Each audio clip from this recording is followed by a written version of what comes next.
Hey guys, Dave from Hassle Free Websites here. Just making a quick video to take a look at a cleaning website that I wanted to show you and the different elements of it that I think are working and some things that maybe aren't working so great. So this is a local cleaning company called Clean to Perfection. I like their site. The top of it is pretty good. The most important part of any website is what we call the above the fold section, and that's the first part of the page that loads that you can see when it loads up on your computer or your phone, whatever you're on. The above the fold section is where you have to have your most important stuff. So you need a call to action there. All your contact information, all that kind of stuff needs to be up there. And this site's doing that. We can see up top here on the left, we have questions. We can see where they service. We have the phone number. And then right up top, we have the free estimate. And that's always, that's a kind of a call to action.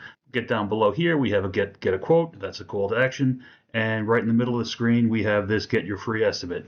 So they're doing a good job up here on this site.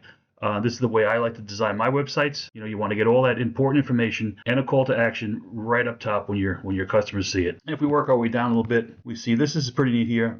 It shows how easy it is to work with them. It's easy as 1, 2, 3. You select your service, you get your quote, you confirm your cleaning, and then another button here to get your free estimate. So they're doing good. Working our way down here, we have some certifications and awards. That's great. That builds trust. The only thing I see on this site that I would have done different if it was me is down here way at the bottom or near the bottom, we have these testimonials. I would like to see this up higher on the page, maybe even right up here on the top here when you're up on the top above the fold. But that's a small thing, and that's easily fixed if they wanted to. So that's what I wanted to show you here. And as always, give me a call if you want to talk about your own site. I'd love to hear from you, and I'd love to help you out. Thanks for watching.